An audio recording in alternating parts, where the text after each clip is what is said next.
स्वागत है आप सभी का दृष्टि आईएएस के टुडेज जी के प्रोग्राम में। एपिसोड की शुरुआत करते हैं अभ्यास प्रश्न के साथ। हमने आपसे अभ्यास प्रश्न में पूछा था, मैत्री सुपर थर्मल पावर प्रोजेक्ट किस नदी के तट पर विकसित किया जा रहा है। आपके विकल्प थे पद्मा, पासुर, कर्णफूली या फिर कुशियारा। इस प्रश्न का सही उत्तर है ऑप्शन बी, यानी कि पासुर नदी। हाल ही में भारत हैवी इलेक्ट्रिकल्स ने बांग्लादेश में बिजली ग्रिड के साथ 1320 मेगावाट मैत्री सुपर थर्मल पावर प्रोजेक्ट यानी STPP की 600 मेगावाट यूनिट 2 के सिंक्रोनाइजेशन की घोषणा की है। यह पावर प्रोजेक्ट बांग्लादेश के रामपाल में निर्माणाधीन 1320 मेगावाट का कोयला आधारित बिजली स्टेशन है।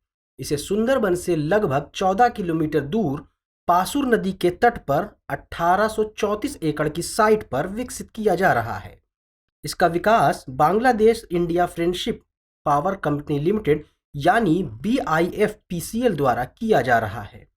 BIFPCL भारत के नेशनल थर्मल पावर कॉरपोरेशन यानी NTPC और बांग्लादेश पावर डेवलपमेंट बोर्ड यानी BPDB के बीच 50-50 का संयुक्त उद्यम है, इसलिए विकल्प बी सही है। तो ये रहा अभ्यास प्रश्न और उसका उत्तर। और आइए देखते हैं कि आज के एपिसोड में पहला प्रश्न आप सभी के लिए क्या बनाया गया है।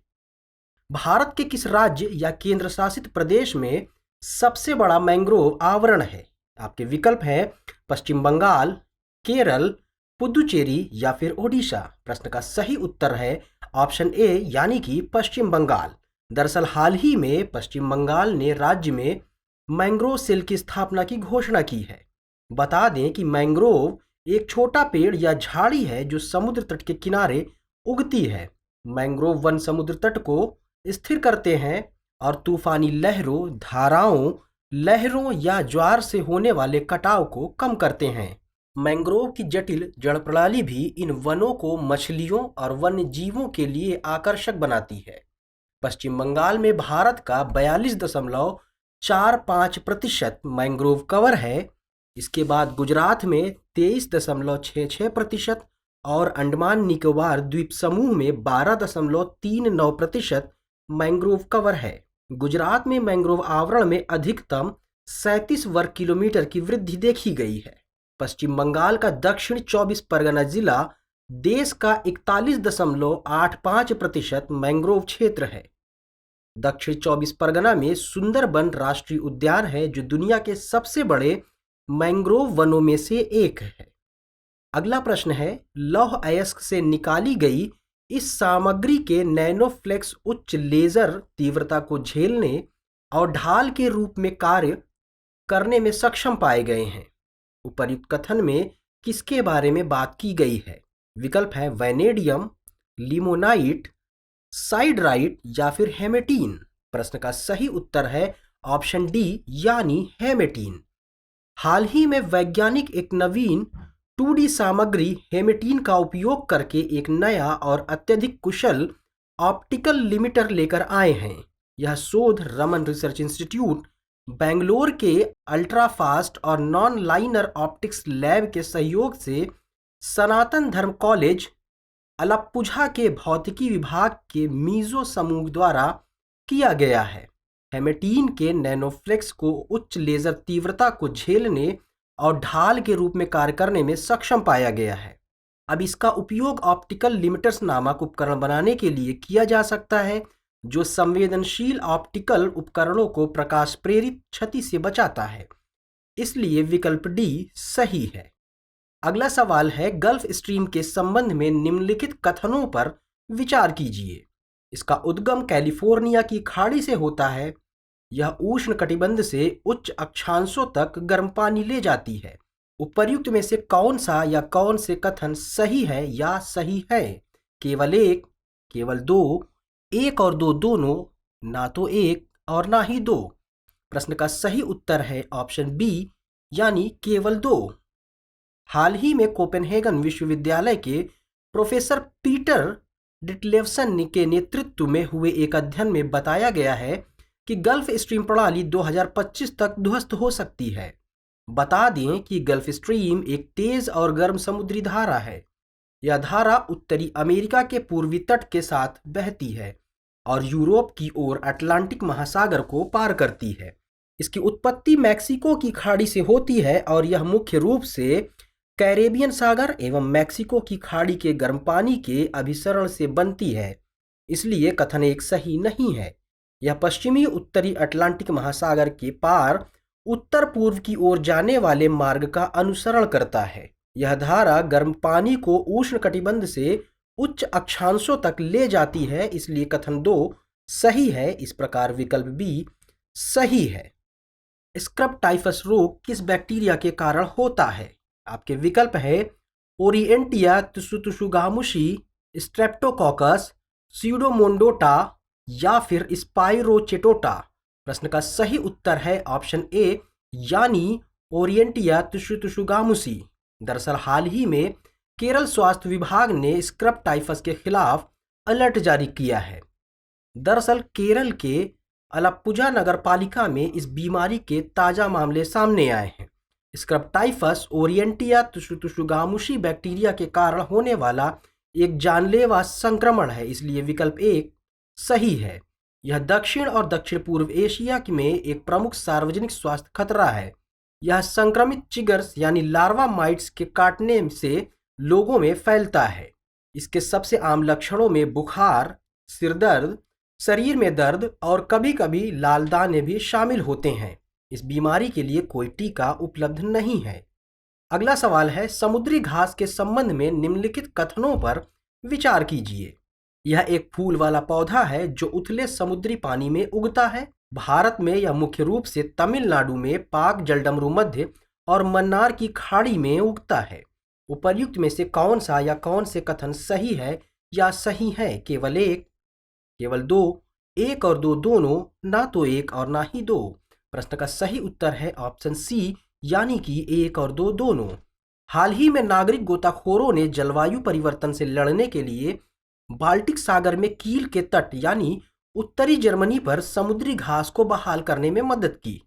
यह एक फूल वाला पौधा है जो खाड़ी और लैगून जैसे उथले समुद्री पानी में उगता है, इसलिए कथन एक सही है। इनका यह नाम समुद्री घास इसलिए रखा गया है क्योंकि अधिकांश प्रजातियों में लंबी हरी घास जैसी पत्तियां होती हैं। इनकी जड़ें, तना और पत्तियां होती हैं और यह फूल एवं बीज का उत्पादन करते हैं। यह घास अंटार्कटिका को छोड़कर सभी महाद्वीपों पर पाई जाती है, जबकि भारत के तटीय क्षेत्रों में मुख्य रूप से तमिलनाडु में पाक जलडमरू मध्य और मन्नार की खाड़ी में पाई जाती है, इसलिए कथन 2 सही है। इस प्रकार विकल्प सही है।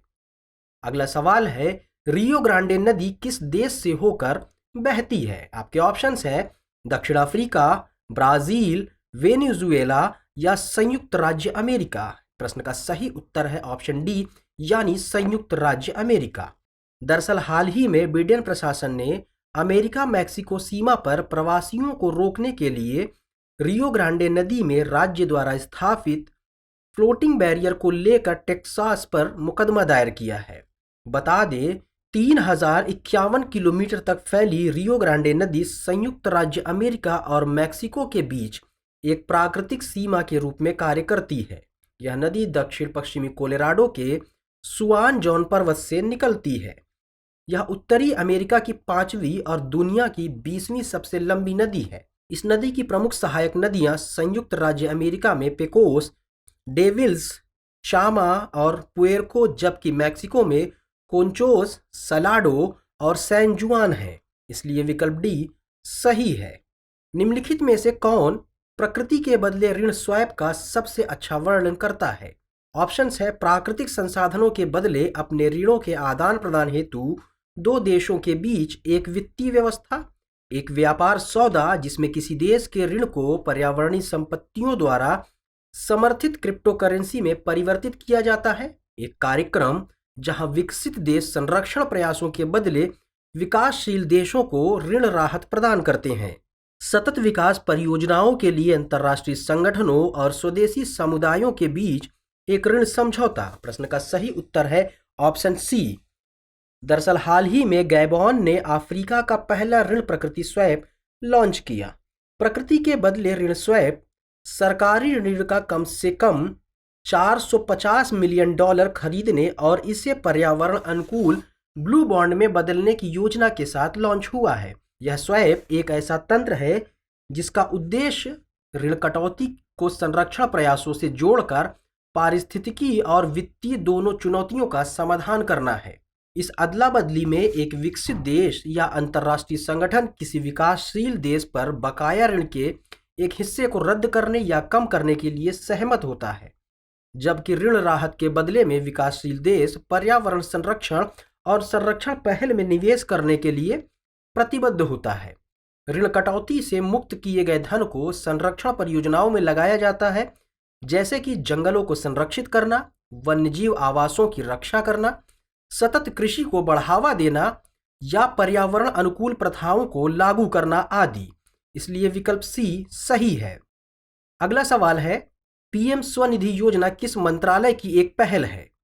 आपके ऑप्शंस हैं आवास और शहरी मामलों का मंत्रालय, कृषि एवं किसान कल्याण मंत्रालय, ग्रामीण विकास मंत्रालय या फिर सामाजिक न्याय और अधिकारिता मंत्रालय। प्रश्न का सही उत्तर है ऑप्शन ए। हाल ही में आवासन और शहरी विकास मंत्रालय ने स्ट्रीट वेंडरों के लिए पीएम स्वनिधि का एक मोबाइल ऐप लॉन्च किया है। मोबाइल ऐप की मदद से स्ट्रीट वेंडर पीएम स्वनिधि योजना के तहत ऋण और अनुशंसा पत्र के लिए आवेदन कर सकते हैं। बता दें कि पीएम स्वनिधि का पूरा नाम पीएम स्ट्रीट वेंडर की आत्मनिर्भर निधि है। इसे 1 जून 2020 को आवासन और शहरी विकास मंत्रालय द्वारा लॉन्च किया गया था। इसका उद्देश्य उन स्ट्रीट वेंडरों को अपनी आजीविका फिर से शुरू करने के लिए किफ़ायती कार्यशील पूंजी ऋण प्रदान करना था, जो कि कोविड-19 लॉकडाउन के कारण प्रभावित हुए थे। योजना के दिशा निर्देशों के अनुसार एक स्ट्रीट वेंडर वह व्यक्ति होता है जो सड़क या फुटपाथ आदि पर अस्थायी रूप से निर्मित वस्तुओं, खाद्य पदार्थों या दैनिक उपयोग के माल को बेचता है या जनता को सेवाएं प्रदान करता है। इसलिए विकल्प ए सही है। अगला सवाल है, ई श्रम पोर्टल के संबंध में निम्नलिखित कथनों पर विचार कीजिए। यह सामाजिक न्याय और अधिकारिता मंत्रालय की एक पहल है। इसमें असंगठित श्रमिकों के लिए यूनिवर्सल अकाउंट नंबर यानी यूएएन का प्रावधान है। उपर्युक्त में से कौन या कौन से कथन सही है या सही है? केवल एक, केवल दो, एक और दो दोनों, ना तो एक और ना ही दो। प्रश्न का सही उत्तर है ऑप्शन बी यानी केवल दो। दरअसल हाल ही में श्रम एवं रोजगार राज्य मंत्री ने राज्यसभा में एक लिखित जवाब में ई श्रम पोर्टल के बारे में जानकारी दी। ई श्रम पोर्टल को श्रम एवं रोजगार मंत्रालय द्वारा 26 अगस्त 2021 को लॉन्च किया गया था, इसलिए कथन एक सही नहीं है। यह पोर्टल सत्यापित और आधार से जुड़े असंगठित श्रमिकों का एक व्यापक राष्ट्रीय डेटाबेस बनाता है। इसका उद्देश्य असंगठित श्रमिकों को यूनिवर्सल अकाउंट नंबर यानी यूएएन प्रदान करके उनका पंजीकरण करना और उनका समर्थन करना है, इसलिए कथन 2 सही है। यह पोर्टल श्रमिकों का विवरण जैसे नाम, स्थायी पता, वर्तमान पता, व्यवसाय, शैक्षिक योग्यता, कौशल आदि जानकारियां एकत्र करता है, इसलिए विकल्प बी सही है। चलिए बात कर लेते हैं अभ्यास प्रश्न के बारे में। एशियाई विकास बैंक के संबंध में निम्नलिखित कथनों पर विचार कीजिए। इसकी स्थापना 1966 में हुई थी। इसका मुख्यालय मलेशिया के कुआलालंपुर में है। भारत इसका संस्थापक सदस्य है। उपर्युक्त में से कितने कथन सही हैं? केवल एक, केवल दो, सभी तीन या फिर कोई भी नहीं। तो क्या है इसका सही जवाब? कमेंट सेक्शन में देना ना भूलें। हमें आपके जवाब और प्रतिक्रियाओं का इंतजार रहता है। तो मिलते हैं अगले एपिसोड में कुछ नए प्रश्नों के साथ। तब तक के लिए जय हिंद।